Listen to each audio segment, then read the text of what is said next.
আমি চ্যালেঞ্জ করে বলতে চাই, একটা আমার নবীর জন্ম আগে নাকি আমার নবীর কর্মদিবস আগে? আরে আমার নবীর যে আদর্শ, যে সঠিক পথ তো আমরা প্রতিনিয়ত এটা ধরেই রেখেছি। এটা তো একদিনে পালন করার বিষয় না, এটা প্রতিনিয়ত সকাল থেকে বিকাল পর্যন্ত পালন করা, জীবনের শুরু থেকে শেষ পর্যন্ত পালন করতে হবে, এটা আমাদের উপর, এটা বাধ্যতামূলক। ঠিক কিনা বলেন? আরো জোরে। আমি সাধারণ মানুষ যারা আছেন আপনারা তাদের বক্তব্যে বিভ্রান্ত হবেন না। এখন যদি আমি বলি আপনারা আবার রাগ হয়ে যাবেন, অনেকে রাগ হবেন। আজকে আসার সময় দেখলাম গাজীপুর এক মহিলা মাদ্রাসাতে, 8 থেকে 10 বছরের এক কিশোরীকে ধর্ষণ করা হয়েছে। কি করা হয়েছে? প্রতিদিনের বাংলা একটা চ্যানেল আছে, প্রতিদিনের বাংলা না জানি, প্রতিদিনের বাংলাদেশ আসার সময় হঠাৎ করে দেখলাম এই খবরটা আসছে। কই বলৎকার নিয়ে তো কোনো ফতুয়া নাই, কথা বলেন না কেন? বলৎকার নিয়ে তো কোনো ফতুয়া নাই, মানে নারীদের শ্লীলতা হানি করা হচ্ছে, এটাতে তো কোনো ফতুয়া নাই। কই নবীজির আগমনের মাসে আপনারা তো সিরাতুন নবী পালন করছেন, খুশি হয়েছি, কিন্তু সিরাতুন নবীর দিনে এত বড় নোংরা কাজ হলো, এটা কি জায়েজ? কই এটা নিয়ে তো কোনো ফতুয়া দেন না। আর যারা বলেন আমি কি ভুল বলছি? আমরা নবীর মিলাদে খুশি হই, আপনারা বেদাত বলেন। আর সাধারণ মানুষকে বলছি, আপনারা মনে রাখবেন নবীজি বলে গেছে কিয়ামতের পূর্বক্ষণে পৃথিবীতে সবচেয়ে নিকৃষ্ট মানুষ হবে আলেমরা। কারা? একজন মেতুর, মুসি, কামার, কুমার, তাঁতি, জেলে, যত শ্রেণীর মানুষ আছে আমরা মুচিকে একটু খারাপ দৃষ্টিতে দেখি। একটা মুচিও ওই আলেমের চাইতে অনেক দামি হবে, দাঁড়িয়ে টুপিয়ে পাগড়িয়ে জুব্বাই কিন্তু অনেক বড় হবে, কিন্তু তাদের শিক্ষায় তারা বড় হতে পারবে। আরে ভাই, যে নবীকেই চিনতে পারে না সে কিসের আলেম? কথা বলেন, সে কিসের আলেম? আর একটা কথা আমি বলবো বলে সিদ্ধান্ত নিয়ে এসেছি, আপনাদের কাছে শুনবেন। আরো জোরে বলেন, আমরা কি মিলাদুন নবী পালন করব কি করব না? আপনারা দেখেন পৃথিবীর কোন দেশে মিলাদুন নবীর বিপক্ষে কোনো দলিল নেই। এই দেশে শুধু ইয়াজিদ এবং আব্দুল ওহাব নজদির বেদাত্তারা আজকে নবীজির মিলাদকে বেদাত বলে মানুষকে দূরে সরাতে চায়। ঠিক কিনা বলেন? আপনারা দেখেছেন ব্রাহ্মণবাড়িয়াতে আমাদের এক সুন্নি সৈনিককে শহীদ করে দেওয়া হয়েছে, আজকেও সংঘর্ষ হয়েছে। কথা বলেন, এরা বসতে চাইলেও তো বসে না। আমাদের আলেমদের সাথে এদেরকে বসতে চাইলেও এরা বসে না, কারণ মিলাদুন নবীর দলিল বেশি লাগে না।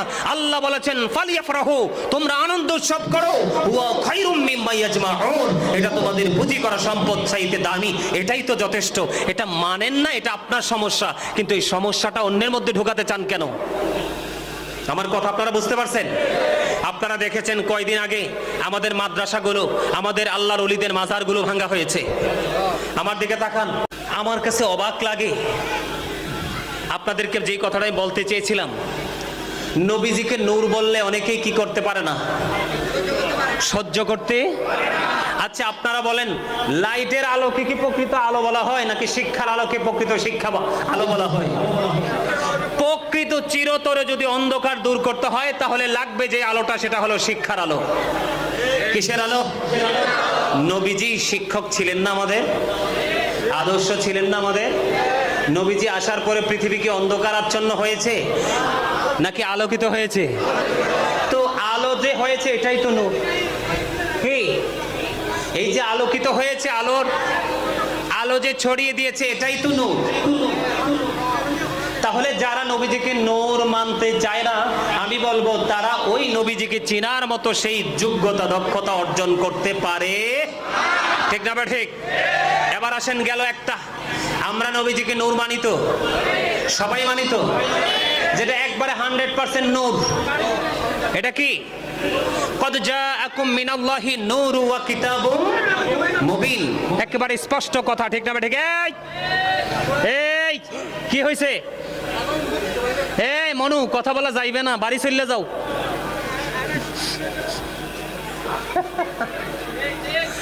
কথা ঠিক না? ঠিক। আরো জোরে আমার দিকে তাকান। আচ্ছা, এই একজন মানুষের জন্ম আগে না তার কর্ম আগে? কথা বলে না। জন্ম আগে না কর্ম আগে? নবীজি তো, এরা বলে যে নবীজি তো এই দিনে আসছে, এই দিনে তো মৃত্যুবরণও করছে, নবীজির কি মরণ আছে? নবী তো হায়াতুন নবী, ঠিক না বেঠিক? আল আম্বিয়াউ আহিয়াউন ফি কুবুরিহিম ইউসাল্লুন। নবী রাসূলরা তারা আপন আপন রওজায় জিন্দা, তারা নামাজরত অবস্থায় আছে। কথা বুঝে নেবেন কিন্তু তারা মানুষকে কিভাবে বোকা বানায়। আমি দর্শকদের উদ্দেশ্যে বলছি, একটা মানুষের যদি জন্ম আগে হয় তাহলে তো নবীজির আগমন আগে, নবীজির আগমন তো আগে। তো নবীজি তো আসার 63 বছর পরে এই দিনে আবার পৃথিবী থেকে চলে গেছে। কথা কন, নবীজি মিলাদুন নবীতে রবিউল আউয়াল চন্দ্র মাসের 12 তারিখে পৃথিবীতে বিলাদত মোবারক হয়েছে। তো নবীজির মিলাদ যেদিন, বিলাদত যেদিন, ওই দিন যদি মিলাদুন নবী পালন করা বেদাত হয়, তাহলে ওই দিনে সিরাতুন নবী পালন করা কি? কথা কয় না, হ্যাঁ? নবীজি আজকে আসছে, আল্লাহ বলেছেন তোমরা আনন্দ উৎসব করো, মিলাদ পালন করো। কি করো? আল্লাহ বলেছে, কোরআন হাদিস দ্বারা প্রমাণিত, সাহাবায়ে কেরামরাও করেছে।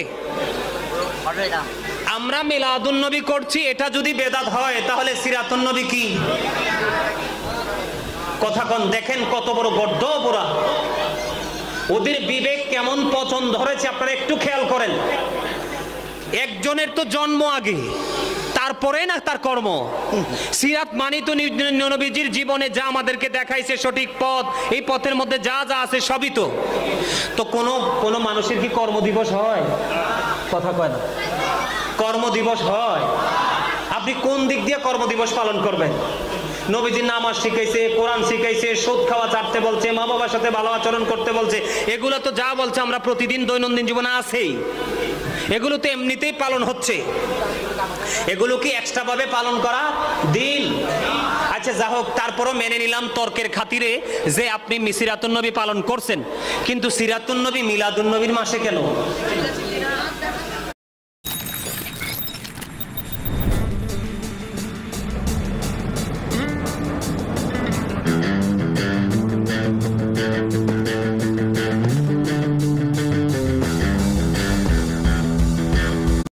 মিলাদুন নবীর মাসে কেন? কথা কন, আপনারা আমার কথা বোঝেন। মিলাদুন নবীর মাসে কেন সিরাতুন নবী? সারা বছর করেন তাফসিরুল কোরআন মাহফিল, মিলাদুন নবী আসলে করেন সিরাতুন নবীর মাহফিল। বুঝলাম না কিছু।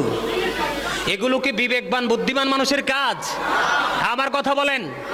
যারা বেশি লাফালাফি করে নবীর মিলাদকে বেদাত বলে, কয় মিলাদুন নবীতে শুধু মিলাদ করা রাইট আছে আর বাকি সব বেদাত। তো 2 দিন বিয়ার সাজে সাজে কি ছেলে মেয়ে 2 ঘরে বসে থাকে নাকি আরো কিছু করে? করে কি করে না? তো মিল নবীজি আজকে আসছেন, রহমত আমাদের জন্য নিয়ামত নিয়ে এসেছে। আল্লাহ পবিত্র কালামে হাকিমে বলেছে, কদ জাআকুমুর রাসূলু বিল হাক্কি মির রাব্বিকুম ফাআমিনু খায়রুল লাকুম। আল্লাহর হাবিব আল্লাহর পক্ষ থেকে আমাদের জন্য সত্য নিয়ে এসেছে। এই সত্য পেয়ে আমরা কি করব? আল্লাহ বলেছেন ফাআমিনু, সুতরাং তোমরা ঈমান আনো, লাভ হবে কি? খায়রুল লাকুম, তোমাদের জন্য কল্যাণ হবে, ভালো হবে। তো যেই নবী এত নিয়ামত, কল্যাণ, রহমত হয়ে আসলো, সেই নবীর আগমনে খুশি হয়ে আমরা মিলাদ করব, দুরূদ পড়ব, জিকির করব, বিরানির আয়োজন করব। যার তৌফিক আছে দান সদকা করবে। যেমন কালকে আমি বন্যা কবলিত মানুষগুলোকে অনেক, আমার একটা ফাউন্ডেশন আছে, গাজী ফাউন্ডেশন, এটার চেয়ারম্যান আমি। ওইটার পক্ষ থেকে কালকে অনেক বন্যা কবলিত মানুষগুলোকে আমরা নগদ অর্থ দিয়েছি। এটাও নবীর আগমনের মিলাদের খুশিতে দিয়েছি। এবং এই দিনে আমি খেয়াল করেছি আমাদের ফাউন্ডেশন থেকে দরিদ্র মানুষ দেখে একজনকে এই মাসে একটা গাড়ি দিব। এটা আমি নবীর আগমনের খুশিতে করব। সুবহানাল্লাহ বলেন না কেন? আমি মিলাদুন নবীতে তো এগুলো আমি খুশি হয়ে করছি। এই পবিত্র কাজ, ভালো কাজ আপনি বেদাত বলে সাধারণ মানুষকে বোকা বানাতে চাচ্ছেন। এখনকার মানুষ আর অত বোকা? কথা বলেন, এখনকার মানুষ এত বোকা? আমি চ্যালেঞ্জ করে বলতে চাই, একটা আমার নবীর জন্ম আগে নাকি আমার নবীর কর্মদিবস আগে? আরে আমার নবীর যে আদর্শ, যে সঠিক পথ তো আমরা প্রতিনিয়ত এটা ধরেই রেখেছি। এটা তো একদিনে পালন করার বিষয় না, এটা প্রতিনিয়ত সকাল থেকে বিকাল পর্যন্ত পালন করা, জীবনের শুরু থেকে শেষ পর্যন্ত পালন করতে হবে। এটা আমাদের উপর, এটা বাধ্যতামূলক। ঠিক কিনা বলেন? আরো জোরে। আমি সাধারণ মানুষ যারা আছেন, আপনারা তাদের বক্তব্যে বিভ্রান্ত হবেন না। এখন যদি আমি বলি আপনারা আবার রাগ হয়ে যাবেন, অনেকে রাগ হবেন। আজকে আসার সময় দেখলাম গাজীপুর এক মহিলা মাদ্রাসাতে গাজীপুর এক মহিলা মাদ্রাসাতে 8 থেকে 10 বছরের এক কিশোরীকে ধর্ষণ করা হয়েছে। কি করা হয়েছে? প্রতিদিনের বাংলা একটা চ্যানেল আছে, প্রতিদিনের বাংলা না জানি প্রতিদিনের বাংলাদেশ আসার সময় হঠাৎ করে দেখলাম এই খবরটা আসছে। কই বলৎকার নিয়ে তো কোনো ফতুয়া নাই, কথা বলেন না কেন? বলৎকার নিয়ে তো কোনো ফতুয়া নাই, মানে নারীদের শ্লীলতা হানি করা হচ্ছে, এটাতে তো কোনো ফতুয়া নাই। কই নবীজির আগমনের মাসে আপনারা তো সিরাতুন নবী পালন করছেন, খুশি হয়েছি, কিন্তু সিরাতুন নবীর দিনে এত বড় নোংরা কাজ হলো, এটা কি জায়েজ? কই এটা নিয়ে তো কোনো ফতুয়া দেন না। আর যারা বলেন আমি কি ভুল বলছি? আমরা নবীর মিলাদে খুশি হই, আপনারা বেদাত বলেন। আর সাধারণ মানুষকে বলছি, আপনারা মনে রাখবেন নবীজি বলে গেছে কিয়ামতের পূর্বক্ষণে পৃথিবীতে সবচেয়ে নিকৃষ্ট মানুষ হবে আলেমরা। কারা? একজন মেতুর, মুসি, কামার, কুমার, তাঁতি, জেলে যত শ্রেণীর মানুষ আছে, আমরা মুচিকে একটু খারাপ দৃষ্টিতে দেখি। একটা মুচিও ওই আলেমের চাইতে অনেক দামি হবে, দাঁড়িয়ে টুপিয়ে পাগড়িয়ে জুব্বাই কিন্তু অনেক বড় হবে, কিন্তু তাদের শিক্ষায় তারা বড় হতে পারবে। আরে ভাই, যে নবীকেই চিনতে পারে না সে কিসের আলেম? কথা বলেন, সে কিসের আলেম? আর একটা কথা আমি বলবো বলে সিদ্ধান্ত নিয়ে এসেছি, আপনাদের কাছে শুনবেন। আরো জোরে বলেন, আমরা কি মিলাদুন নবী পালন করব কি করব না? আপনারা দেখেন পৃথিবীর কোন দেশে মিলাদুন নবীর বিপক্ষে কোনো দলিল নেই। এই দেশে শুধু ইয়াজিদ এবং আব্দুল ওহাব নজদির বেদাত তারা আজকে নবীজির মিলাদকে বেদাত বলে মানুষকে দূরে সরাতে চায়, ঠিক কিনা বলেন? আপনারা দেখেছেন ব্রাহ্মণবাড়িয়াতে আমাদের এক সুন্নি সৈনিককে শহীদ করে দেওয়া হয়েছে, আজকেও সংঘর্ষ হয়েছে। কথা বলেন, এরা বসতে চাইলেও তো বসে না। আমাদের আলেমদের সাথে এদেরকে বসতে চাইলেও এরা বসে না, কারণ মিলাদুন নবীর দলিল বেশি লাগে না। আল্লাহ বলেছেন ফালিয়াফরাহু, তোমরা আনন্দ উৎসব করো, ওয়া খায়রুম মিম্মা ইয়াজমাউন, এটা তোমাদের পুঁজি করা সম্পদ চাইতে দামি, এটাই তো যথেষ্ট। এটা মানেন না, এটা আপনার সমস্যা, কিন্তু এই সমস্যাটা অন্যের মধ্যে ঢোকাতে চান কেন? আমার কথা আপনারা বুঝতে পারছেন? আপনারা দেখেছেন কয়দিন আগে আমাদের মাদ্রাসাগুলো, আমাদের আল্লাহর ওলিদের মাজারগুলো ভাঙা হয়েছে। আমার দিকে তাকান, ওনারা আমি মানলাম, আমার দিকে তাকান, বুঝে নেবেন। কিন্তু ঈমান হরণ করার জন্য ইয়াজিদ বাহিনী মাঠে নেমে গেছে। 63 হিজরিতে 61 হিজরিতে কি জান্নাতের সরদারদেরকে কি ধ্বংস করে না ইয়াজিদ বাহিনী? কথা বলেন, করছে কি করছে না? আরো জোরে বলেন, করছে কি করছে না? এরা যে জান্নাতের সরদার, এতে কোনো সন্দেহ আছে? ভাই আমার দিকে তাকান, সন্দেহ আছে? আল্লাহ রাসূল বলেছেন আল হাসান ওয়াল হুসাইন সাইয়্যিদা শাবাবি আহলিল জান্নাহ। আমার রাসূল বলেছেন imam Hasan and Hussain are the leader of younger people in Jannah. Imam Hasan Hussain দুই ভাই হলো জান্নাতে যুবকদের সরদার। ওমা সুবহানাল্লাহ বলেন না। আমার কথা যদি অযৌক্তিক হয়, আমার এই ব্যক্তিগত কাজের জন্য আপনারা বকা দেন, আমি দুঃখ পাবো না, কিন্তু নবীজির বেলায়, আল্লাহর ওলিদের বেলায় কিন্তু আমরা থেমে থাকবো। আমার দিকে তাকান, আমি সূরার নামগুলো বলবো না, এটা ওই অনলাইনে ওয়াজটা করা আছে, শুধু আপনারা আমার সূরার নামগুলো যদি সম্ভব বলে দিব। সূরা ইউনূসের 62 নম্বর আয়াতে আল্লাহ বলেছেন আলা ইন্না আউলিয়া আল্লাহি লা খাউফুন আলাইহিম ওয়া লা হুম ইয়াহজানুন। আল্লাহ বলেছেন behold verily the friends of Allah have nothing to fear or two regret. জেনে রাখো আল্লাহর বন্ধুদের কোনো ভয় নেই, তারা দুঃখিত হবে না। সূরা হামিম সম্ভবত 31 নম্বর আয়াত কোট করে নিয়ে যান, রেকর্ড করে নিয়ে যান। সূরা হামিমের মধ্যে আল্লাহ রাব্বুল আলামিন 31 নম্বর আয়াতে আল্লাহ বলেছেন নাহনু আউলিয়াউকুম ফিল হায়াতিদ দুনিয়া ওয়া ফিল আখিরাহ। আল্লাহ বলেছেন we are your protecting friends in the life of the world and in the hereafter. আমরাই তোমাদের বন্ধু দুনিয়ার জীবনে এবং পরকালের জীবনে। দেখেন, এটা আল্লাহর ওলিদেরকে বোঝানো হয়েছে, খেয়াল করে যাবেন। কিন্তু আল্লাহ রাব্বুল আলামিন আরো বলেছেন, আল্লাহ রাব্বুল আলামিন বলেছেন ইন্নাল্লাযীনা ইউবাইউনাকা ইন্নামা ইউবাইউনাল্লাহু ইয়াদুল্লাহি ফাওকা আইদিহিম। আল্লাহ বলেছেন যারা আপনার হাতে বায়াত করে তারা যেন আল্লাহর হাতে বায়াত করে। হক্কানি আল্লাহর ওলিদের হাতের উপর আল্লাহর কুদরতি হাত।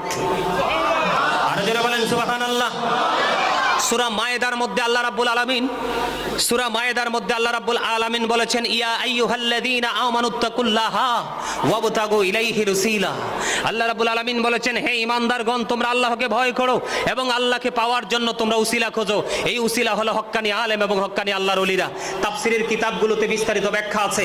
আমি আপনাদেরকে বলি, সূরা আল ফজর 29 এবং 30 নম্বর আয়াতের মধ্যে আল্লাহ রাব্বুল আলামিন বলেছেন, ফাদখুলি ফি ইবাদি ওয়াদখুলি জান্নাতি। আল্লাহ বলেছেন, join with my dear people, come to my paradise. Allah বলেছেন, তোমরা আমার প্রিয় লোকেদের সাথে যুক্ত হও আর আমার জান্নাতে চলে আসো। এখানেও কিন্তু আল্লাহ রাব্বুল আলামিন আল্লাহর ওলিদের কথা বুঝিয়েছেন। আল্লাহ রাব্বুল আলামিন আরো বলেছেন, আপনারা আমার দিকে তাকান। আল্লাহ রাব্বুল আলামিন আরো বলেছেন, ইয়া আইয়ুহাল্লাযীনা আমানুত্তাকুল্লাহা ওয়া কুনু মা'আস সাদিকিন। আল্লাহ রাব্বুল আলামিন বলেছেন, হে ঈমানদারগণ, তোমরা আল্লাহকে ভয় করো এবং আল্লাহ রাব্বুল আলামিনকে পাওয়ার জন্য তোমরা সাদিকিনদের অন্তর্ভুক্ত হও। জোরে জোরে বলেন সুবহানাল্লাহ। আল্লাহ আরো বলেছেন, ইয়া আইয়ুহাল্লাযীনা আমানু, হে ঈমানদারগণ, আতিউল্লাহ, তোমরা আল্লাহর অনুগত্য করো, ওয়া আতিউ রাসূল, রাসূলের অনুগত্য করো, ওয়া উলিল আমরি মিনকুম, তোমাদের মধ্যকার যারা শায়েখ মাশায়েখ আছে, আল্লাহর ওলিরা আছে, তোমরা তাদের অনুগত্য করো। জোরে জোরে বলেন সুবহানাল্লাহ। হক্কানি আলেমদের এবং হক্কানি আল্লাহর ওলিদের সাথে যখন আপনি যুক্ত হবেন, তখন আপনি নবীকে চিনতে পারবেন। আর নবীকে যখন চিনতে পারবেন, নবী চিনতে পারলেই আপনি আল্লাহ পেয়ে গেলেন। এটা আমার কথা নয়, আল্লাহ বলেছেন, মাইয়ুতি'ir রাসূলা ফাকাদ আতাল্লাহ, হি হো ওবিস দ্য স্টিল ওবিস আল্লাহ। যেই ব্যক্তি রাসূলের নির্দেশ মানলো, সে যেন আল্লাহর নির্দেশ মানলো। আমার দিকে তাকান। 1980 সনে আমেরিকার বোস্টন মসজিদে 150 জন গির্জার সুপারিনটেন্ডেন্টের সাথে বাহাস করার জন্য বাংলাদেশ থেকে গিয়েছিলেন শাহপুর দরবার শরীফের পীর সাহেব কেবলা, যার নাম হলো ডক্টর আহমদ পেয়ারা বাগদাদি। 150 জন গির্জার সুপারিনটেন্ডেন্ট ছিলেন একদিকে, ডক্টর আহমদ পেয়ারা বাগদাদি পীর সাহেব কেবলা ছিলেন একদিকে। ইহুদি খ্রিস্টানেরা বক্তব্য দিয়েছে, he that loveth not knoweth not God, for God is love. এরা বলেছে, যেজন প্রেম করে না সেজন আল্লাহকে জানে না, ফর গড ইজ লাভ, আল্লাহই প্রেম। ডক্টর আহমদ পেয়ারা বাগদাদি পীর সাহেব কেবলা বলেছেন, নো, সে বলুন, ইফ ইউ ডু লাভ আল্লাহ, যদি তোমরা আল্লাহকে ভালোবেসে থাকো, ফলো মি মুহাম্মদ সাল্লাল্লাহু আলাইহি ওয়াসাল্লাম, মুহাম্মদ সাল্লাল্লাহু আলাইহি সাল্লামের অনুগত হয়ে যাও, আল্লাহ উইল লাভ ইউ, আল্লাহ তোমাদেরকে ভালোবাসবে, এন্ড ফরগিভ ইউর সিনস, আল্লাহ তোমাদের জীবনের গুনাহগুলি মাফ করে দিবে। আওয়াজ তুলে বলেন আল্লাহু আকবার। আমি আপনাদেরকে বলে দিতে চাই, গোটা পৃথিবীর মুসলিম উম্মার উদ্দেশ্যে বলে দিতে চাই, এই বাংলাদেশে ইসলামের ঝান্ডা এনেছে আল্লাহর ওলিরা। আজকে যে তোমরা আল্লাহর ওলিদের বিরুদ্ধে কথা বলো, হযরতে শাহজালাল মুজাররদি আমনি জায়নামাজ বিছিয়ে সুরমা নদী পার হয়ে গেছে, আর তোমাদের মতো কথিত মৌলবীরা তোমরা ইঞ্জিন চালিত নৌকায় উঠলেও পার হওয়ার সম্ভাবনা নাই, ডুবিয়ে মরার সম্ভাবনা বেশি। ঠিক কিনা বলেন? তাদের বিরুদ্ধে কথা বলো, স্পর্ধা কত? আপনি বাড়ি বানাতে হলে ইঞ্জিনিয়ার লাগবে, আপনার সন্তানকে সুশিক্ষা শিক্ষিত করতে হলে টিচিং দিতে হবে, টিচার লাগবে। কথা বলেন না কেন? আমার কথা কি অযৌক্তিক? অযৌক্তিক হলে আপনারা আমাকে এখানে বলবেন। আপনি যদি অসুস্থ হন, ট্রিটমেন্টের জন্য কি লাগবে? ডাক্তার লাগবে। ঠিক তেমনি আপনি পরকাল বুঝতে হলে আপনার প্রেজেন্ট এন্ড ফিউচার, এই দুটোকে যদি ব্রাইটনেস করতে চান, আপনাকে জানতে হবে, এই যারা জাননেওয়ালা ব্যক্তি, এদের মধ্যে সবচেয়ে বড় যারা হলো হক্কানি আলেম এবং হক্কানি আল্লাহর ওলিরা। জোরে জোরে কোন সুবহানাল্লাহ। আমার দিকে তাকান। সাদিকিনের ব্যাখ্যা করতে গিয়ে শায়েখ ইসমাইল হাক্কি রাদিয়াল্লাহু তাআলা আনহু তাফসিরে রুহুল বায়ান, তাফসিরে মাঝহারি, তাফসিরে কদরি, তাফসিরে রুহুল বায়ানের মধ্যে আল্লাহর ওলিদের কথা বলেছেন, তাফসিরে মাঝহারির মধ্যে আল্লাহর ওলিদের কথা বলেছেন, কিন্তু তাফসিরে কদরির মধ্যে তিনি আরেকটা যুক্ত করেছেন, হক্কানি আলেম। মনে রাখবেন, সব দাড়িওয়ালা আলেম কিন্তু হক নয়। কিছু কিছু আলেম দিয়ে আল্লাহ জাহান্নাম উদ্বোধন করবে, মনে রাখবেন, আর কিছু কিছু আলেমকে আল্লাহকে জান্নাতে উদ্বোধন করবে। জোরে জোরে বলেন ঠিক না ঠিক? আমি আপনাদেরকে বলে দিতে চাই, এগুলো কি আল্লাহর ওলিদেরকে সম্মান করার দলিল না? এবার আসেন আমি একটু হাদিস শরীফে যাই। হযরতে আবু হুরায়রা রাদিয়াল্লাহু তাআলা আনহু থেকে হাদিস বর্ণিত, হাদিস খানে এসেছে মুসলিম শরীফের মধ্যে। আমার দিকে তাকান, এই আমার দিকে তাকাও যুবকেরা। একজন ব্যক্তি, রাসূল বলেছেন, একজন ব্যক্তি কবরের উপর বসার চাইতে, খেয়াল করবেন, এটা কিন্তু আল্লাহর ওলির কথা বলা হয় নাই, একজন সাধারণ মুসলমানের ইজ্জত, একজন সাধারণ মুসলমানের মর্যাদা বোঝানোর জন্য রাসূল বলেছেন, একজন ব্যক্তি সে তার গায়ে আগুন লাগিয়ে দিল, আগুন লেগে তার শরীরের জামা পুড়ে গেল, জামা পুড়ে এই আগুন থেকে তার স্কিন, চামড়া পুড়ে গেল। এই জামা এবং চামড়া পুড়ে যাওয়া অনেক উত্তম একটা মুসলমানের কবরের উপরে শুধু বসার চাইতে। আল্লাহু আকবার বলবেন না? আপনারা মনে হয় আমার কথাটা বোঝেন নাই। আরে একজন মুসলমানকে মাটি দেওয়ার পরে তার কবরকে সম্মান করতে হবে, দেখলে কবরকে সালাম দিতে হবে। শিক্ষা কে দিয়েছে? আরো জোরে। জিয়ারত করতে হবে, এই শিক্ষা কে দিয়েছে? নবীজি দিয়েছে। মা আয়েশা বলতেছে, আমি গভীর রজনীতে আমার বিছানায় নবীজিকে খুঁজে পাই না।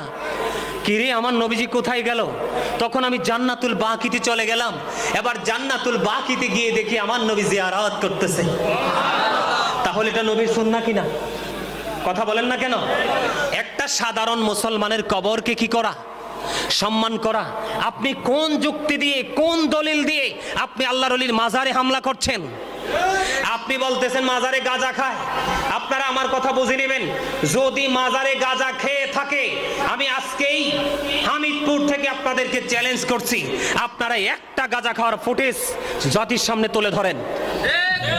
কথা বলেন না কেন? আমি আপনাদেরকে বলি, যেইভাবে মাজারে আঘাত করেছেন এই দেশের কোটি কোটি সুন্নি জনতা, সুফিবাদে যারা বিশ্বাসী, এই জনতাগুলো জেগে ওঠে যদি আপনাদের মাদ্রাসা ভাঙ্গা শুরু করে, তখন ঠেকাতে পারবে না কেউ। কথা বলেন না কেন? মাজারে কে খায় গাঁজা? আমি এ পর্যন্ত দেখি নাই। মাজারে কে শিরিক করে? একজন মানুষের লেখা নাই, পড়া নাই, জানা নাই, সমাজের অবহেলিত, লাঞ্ছিত, নির্যাতিত মানুষগুলো কোথাও জায়গায় তারা থাকার জায়গা পায় না। আল্লাহর ওলির আস্তানায়, বট গাছের নিচে আস্তানা গাড়ে। কথা বলেন না কেন? সে যদি সেজদা দিয়েও থাকে, আপনি দেখে থাকেন, আপনি তাকে তুলে এনে পুনর্বাসনের জন্য পাঠান, তাহলে আমি আপনাকে বলবো একজন বীর পুরুষ। ঠিক কিনা বলেন? মাথায় হেলমেট লাগিয়ে, মুখে মাস্ক পরে আল্লাহর ওলিদের মাজারে আক্রমণ করেন, এটা কোন বীর পুরুষের পরিচয়? কথা বলেন না কেন? আজকে যারা মাজার ভাঙতেছে, গতকালকে আমি নাম বলবো না, এই লোকটার নাম আমি মুখে নিতে চাই না, আমার খুব ঘৃণা হয়। এই লোকটা যখন নারী কেলেঙ্কারিতে যুক্ত হয়ে, এই লোকটা যখন জেলখানায় গেল, তার দলের লোকেরা তাকে ফুল দিয়ে সংবর্ধনা দিয়েছে, তখন বেদাত ফতুয়াটা কোথায় ছিল? ঠিক কিনা বলেন? নবীর বেলায় বেদাত, আল্লাহর ওলিদের বেলায় গল্লে শিরক। কথা কন না কেন? এটা কোন দলিল দিয়ে দিছেন ফুলের মালাটা? সে তো ভালো কোনো কাজ করে বের হয় নাই, গোটা জানে সে কলঙ্কিত ব্যক্তি। সে বলতেছে মাজার শুধু ভেঙে ফেললেই চলবে না, মাজারগুলোতে আমাদের খানকাগুলো বসাও। মাজারগুলো ভেঙে ভেঙে মাজারের উপরে তোমরা খানকা তৈরি করো, এখানকে বুজুর্গ লোকদেরকে বসাবো। কোন বুজুর্গ লোক? যারা ইয়াজিদকে বলে হযরত ইয়াজিদ, তারা বুজুর্গ লোক। কথা বলেন না কেন? কারবালার মাস আসলে নবীজির প্রেমের গল্প বলে না, আহলে বাইতকে নিয়ে ওয়াজ করে না, ইয়াজিদকে বলে ইয়াজিদ নাকি হযরত ইয়াজিদ। আবার বলে ইয়াজিদের নাকি ইমাম হুসাইনের শাহাদাতের পিছনে কোনো হাত নাই। এরা বুজুর্গ লোক। এই দেশের ফকির দরবেশ বিশ্বাসী মানুষ, এই দেশে সুফি আজম বিশ্বাসী মানুষ, সুন্নি জনতা ঘরে বসে থাকবে না। আপনাদের মাদ্রাসায় কি পরিমাণ বলৎকার হয়, কই তখন তো মাদ্রাসা ভাঙ্গার অনুমতি দেন না। কথা বলেন না কেন?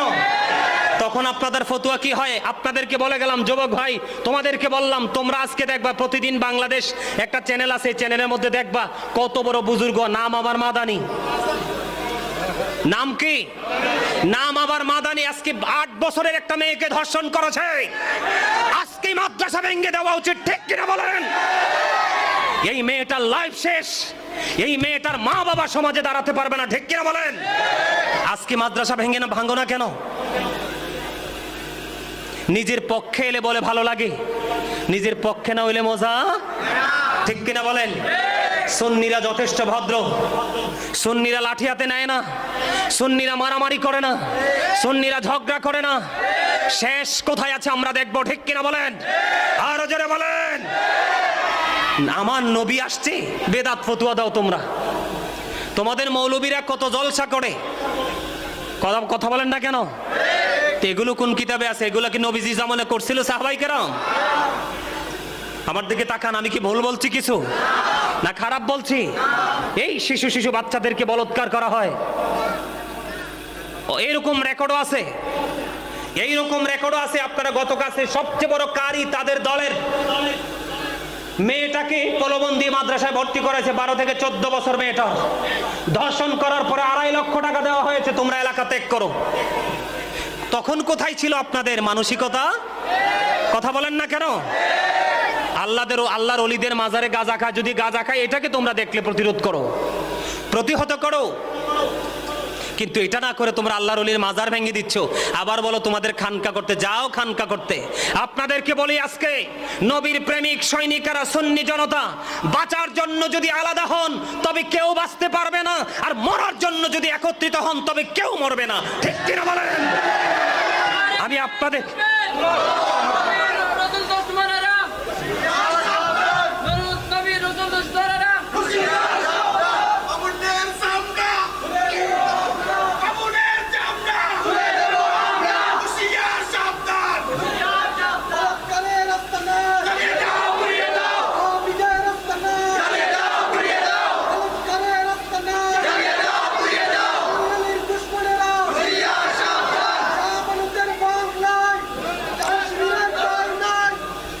বলতে পারে না,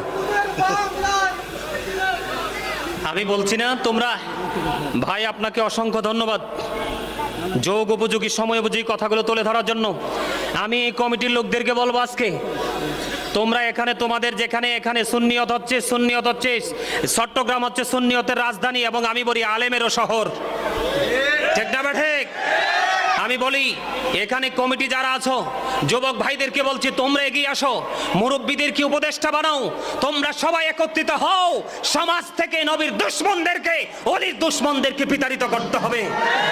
আরো জোরে বলেন, আপনারা কি একত্রিত থাকতে পারবেন?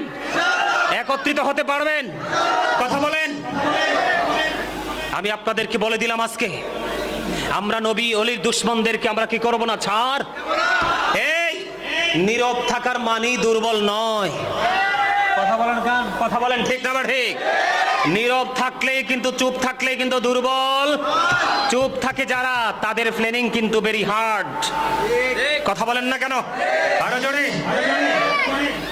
এত বলৎকার হয়, এত অন্যায় করে, এত অপরাধ করে, তাদের বিরুদ্ধে কোনো বক্তব্য নেই। কথা বলেন।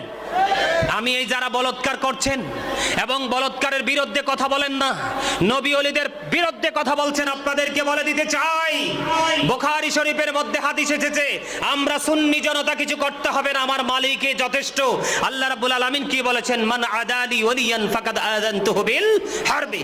আল্লাহ রাব্বুল আলামিন জানিয়ে দিয়েছে, হাবিব আপনি জানিয়ে দেন আল্লাহর বন্ধুদের সাথে যারা দুশমনি করবে আল্লাহ রাব্বুল আলামিন তাদের বিরুদ্ধে যুদ্ধ ঘোষণা করেছে। আল্লাহর সাথে যুদ্ধ ঘোষণা করার দুঃসাহস কার আছে বলেন তো? এই আমার দিকে তাকান। আপনারা দেখেছেন কিনা জানি না, সিরাজগঞ্জে আমার কথা হলো তিনি ওলি না। আমি তোমাদের বক্তব্য মেনে নিলাম, তিনি ওলি নয়, তিনি একজন মুসলমান, তো একজন ইমানদার। তো সিরাজগঞ্জে দেখলাম একটা মাজারকে ভেঙ্গে চুড়ে আপনার ওই মাজার থেকে তার দেহটাকে উঠিয়ে নিয়ে গেছে, ভেঙ্গে ফেলেছে, মাথাটা বস্তা ভরে নিয়ে গেছে। আমি ওই বলৎকারের সাপোর্টার যারা, তাদেরকে বলে দিতে চাই তোমরা মনে হয় এই হাদিসটুকু পড়ো নাই। আল্লাহ রাসূল বলেছে মৃত ব্যক্তির হাড় ভাঙা জীবিত ব্যক্তির হাড় ভাঙার মতো সমান অপরাধ। তুমি কোনো মাজারকে, কোনো কবরকে সম্মান করতে পারবে না, মেনে নিলাম, কিন্তু অসম্মান করার অধিকার তো ইসলাম তোমাকে দেয় নাই। কথা বলেন, দিয়েছে? আপনাদেরকে সজাগ থাকতে হবে, আপনাদেরকে সচেতন থাকতে হবে। গোটা বাংলাদেশের মুসলমানকে ঐক্যবদ্ধ হতে হবে। নবীর প্রেমিক ওলি প্রেমিকদেরকে কি করতে হবে? একত্রিত হতে হবে। ঠিক কিনা বলেন? আপনারা একত্রিত হতে রাজি আছেন তো? প্রতি বছর একটানা যদি সম্ভব হয় বছরে 3টা প্রোগ্রাম করাবেন। যত বেশি প্রোগ্রাম করাবেন আপনাদের ইয়াং জেনারেশনের কাছে এক একটা প্রোগ্রামে এক একটা বিষয় দিয়ে দিবেন, আলোচকদেরকে এক একটা বিষয় সম্পর্কে জানতে পারবে। আপনার পরবর্তী প্রজন্মকেও ইমান চুরি করতে পারবে না। তার কারণ হলো আল্লাহ রাসূল বলেছেন আদিবু আওলাদাকুম আলা তালাতি খিসালিন হুব্বি নবিকুম ওয়া হুব্বি আহলি বাইতিহি ওয়া আলা কিরাতিল কুরআন। রাসূল বলেছেন তোমরা তোমাদের সন্তানদেরকে 3টি বিষয় শিখাও। একটা হলো teach the love of the prophet, teach family love, learn to recite the holy Quran. রাসূল বলেছে নবীর প্রেম শিখাও, নবীর পরিবারের ভালোবাসা শিখাও এবং কোরআন তেলাওয়াত শিখাও। আপনি আপনার সন্তানকে আগে নবীর প্রেম শিখান, ঈমান, রাসূলের পরিবারের ভালোবাসা শিখান, এটা ঈমান, আর কোরআনের শিক্ষাটা 3 নম্বরে দেন, কারণ সেটা হলো আইনের ভান্ডার। এই জন্য আল্লাহ রাব্বুল আলামিন আমি বলি Allah is all in all, follow his law and light for eternal success. Allah রাব্বুল আলামিন সবকিছুর মালিক, কিন্তু আল্লাহ আমাদের জন্য দুইটি নিয়ামত দিয়েছে, একটা হলো ল আর একটা হলো লাইট। কথা কি বুঝতে পারছেন? ল কাকে বলা হয়, লয়ার কাকে বলা হয়? আইন যারা বুঝে, ব্যারিস্টার বা লয়ার বা অ্যাডভোকেট বলা হয়, ঠিক কিনা বলেন? এই ল হলো আইন, আর এই আইনটা হলো কোরআন। আর ল এন্ড লাইট, লাইট হলো নবীজি, নবীজি হলো নূর, নবীজি হলো আলো। দেখেন এরা কত গর্ধব, এরা কত মূর্খ, এরা কত পাগল। নবীজিকে নূর বললে কয় নবী বলে মাটি, নবীজিকে নূর বললে মাথা খারাপ হয়ে যায় ওদের। এই নবীজি আসার কারণে কি দুনিয়া থেকে অন্ধকার দূর হয়ে গেছে না? কথা বলেন না কেন? দূর হয়ে গেছে না? তো এটাই তো নূর। নবীজি আসার কারণে আপনাদেরকে বলি, আজকে যে আমাকে পাইছেন আপনারা মোবাইলে না, আধুনিক প্রযুক্তির মাধ্যমে তো আপনারা আমাকে পাইছেন, আমাকে পাইছেন। তো আমাকে পাইছেন যে এটা আবিষ্কার করলো কে? বিজ্ঞান। কে? এখন বিজ্ঞানটা আসলো কোত্থেকে? কোরআন থেকে। আল Quran the ultimate miracle, the ultimate miracle 19 of the holy Quran. The holy Quran, এই পবিত্র গ্রন্থ থেকে আপনার বিজ্ঞান আবিষ্কৃত হয়েছে। এখন এই বিজ্ঞান কোরআনটা আসলো কার কাছে? আল্লাহর প্রিয় হাবিব সরকারে মদিনার কাছে। কার কাছে? আমার দিকে তাকান, এই আমার দিকে তাকান। এই পৃথিবী থেকে আকাশটা অনেক দূরে, এত দূরে এটা কল্পনা করা যাবে না। এই গুরুত্বপূর্ণ একটা পয়েন্ট, আপনারা আমার দিকে তাকান। আর জীবনে হয়তো আসতেও পারি, নাও আসতে পারি, এজন্য শিখে রাখেন বিষয়গুলো। আকাশের মধ্যে 200 ক্রোর গ্যালাক্সি আছে। তার মানে আকাশের মধ্যে 200 কোটি ছায়াপথ আছে। প্রত্যেকটা ছায়াপথের মধ্যে 10,000 কোটি করে তারা আছে। একটা তারকার নাম হলো নিউট্রন স্টার। এই নিউট্রন স্টার তারাটার এক চা চামচ পদার্থের ওজন হলো 1000 মিলিয়ন টন। আল্লাহু আকবার বলেন না? একটা তারকার এক চা চামচ পদার্থের ওজন হলো 1000 মিলিয়ন টন। তাহলে একটা তারার ওজন কত হতে পারে বের করার ক্ষমতা সৃষ্টির কারোরই। বলে হুজুর এখানে কেন আসলেন? এত ওজন ধারণ করলো আসমান। আল্লাহ আসমানকে বলল কোরআন নিতে। আসমান কয় না, এই ভার সহ্য করতে পারবো না। বুঝে নিবেন, বুঝে নিবেন আমার নবীর শান, আমার নবীর পাওয়ার, আমার নবীর আজমত, আমার নবীর নূর কত পাওয়ারফুল নূর। জমিনের বুক চিরে হয়েছে বিশাল নদী, জমিনের বুকে হয়েছে বিশাল বিশাল অবকাঠামো, জমিনের বুকে দাঁড়িয়ে আছে বিশাল বিশাল বৃক্ষ, জমিনের বুকে দাঁড়িয়ে আছে আপনার আমার পরিকল্পিত সকল কিছু, ঠিক কিনা বলেন? জমিনের কি কোনো কষ্ট হয়? জমিনের কোনো মাত আছে? নাই। এত এত পাওয়ারফুল, এত লোড সহ্য করতে পারে জমিন। জমিনকে আল্লাহ বলল কোরআন নিতে। জমিন তো কোরআন নিতে রাজি হলো না। কিন্তু কোরআনটা আসছে কার কাছে? আপনার আমার প্রাণের নবীর কাছে। ল এন্ড লাইট। আল্লাহ রাব্বুল আলামিন আগে লাইট পাঠাইছে। কি পাঠাইছে? লাইট পাঠাইছে। তারপরে লাইটের কাছে ল পাঠাইছে।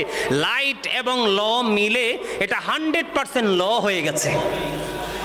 কথা বলেন না কেন? তার মানে শ্রেষ্ঠ শিক্ষক হয়ে গেছে। সেই নবীকে নূর বললে তারা নূর মানতে রাজি না। তাদের পক্ষের কোন লোককে বলে আবার আমাদের ওই লোকটা নূরানি। আরো জোরে কোন, ঠিক না বেঠে? আমাদের কুমিল্লাতে একটা মসজিদ আছে, রাগ হইতেছেন নি আপনি? আমাদের কুমিল্লাতে একটা মসজিদ আছে, নূর মসজিদ। কথা বুঝে নিয়েন, আমি বুঝাচ্ছি কি অন্তরের জ্বালা থেকে বলছি। এরা কেমন ভাবে নিজেকে নবী দাবি করে, এখনো নবী চিনতে পারে না। কেমন ভাবে নিজেকে আলেম দাবি করে, তারা এখনো নবীকেই চিনতে পারে না। এই মসজিদ কয় এটা নূর মসজিদ। তো এটা নূর হইলো কেমনে? এটা ইট বালু সিমেন্ট দিয়ে বানাইছে, এটা নূর হইলো কেমনে? 63 দিন পরে করো, না হয় 63 মাস পরে করো। কথা ঠিক আছে নি আমার? হ্যাঁ, কথা বুঝেন নাই আমার? আরে আজকে তো আইছে, আসার পরে 63 বছর পরে আবার এই দিনে পৃথিবী থেকে চলে গেছে। মনের কষ্ট থেকে কথাগুলো বলছি। সম্মানিত উপস্থিতি, আমাদেরকে বুঝতে হবে, আমাদেরকে জানতে হবে, আমাদেরকে শিখতে হবে। তাদের যা করছে, আপনি বলেন আমরা মিলাদুন্নবীতে জুলুস করছি এই জন্য আমরা বেদাতি হয়ে গেছি। এই তারা কি রাজনৈতিকভাবে ক্ষমতায় যাওয়ার জন্য কত কিছু করতেছে না? মানুষ একত্রিত করতেছে না? তো তাদেরকে বলবো এটার একটা দলিল জেনে, এই কিতাবে আছে রাজনীতি করার জন্য এত মানুষ একত্রিত করা যাবে। কথা কন, আমরারটা বেদাত, আপনারটা ইবাদত। কথা কি বুঝে আসে? আমার কথা বলেন আসে? আরে আমি নবীর প্রেমে খুশি হয়েছি, আল্লাহ বলেছে খুশি হইতে, আমারে তুমি বেদাত বলে চালিয়ে দিলা। আর তোমরা যে লাঠি সোটা দিয়ে মাজার ভাঙ্গো, কত ধরনের কর্ম করতেছো, তোমাদের সবগুলো বেদাত।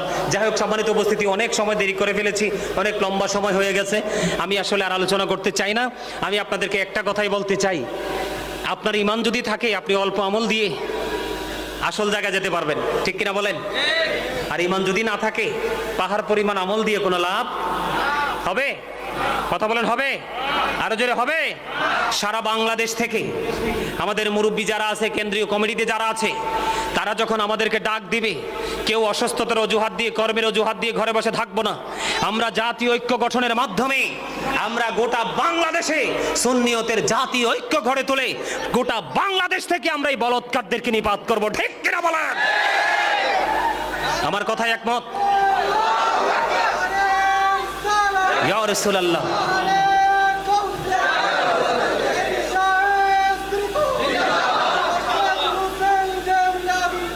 জিন্দাবাদ জিন্দাবাদ। সম্মানিত উপস্থিতি, আসলে আমার জীবনে আমি এত সত্যি কথা কোনোদিন কই নাই। আজকে কয়েকদিনের তাদের আচরণে মানে পুরো কি বলবো, পুরো শরীর বিষ হয়ে আছে। তাদের আচরণ, তাদের ব্যবহার, আপনি কি বলেন? একজন জিন্দা মানুষকে মেরে ফেলা, তাজা মানুষকে মেরে ফেলা, কোন অন্যায়, কোন অপরাধ ছাড়া।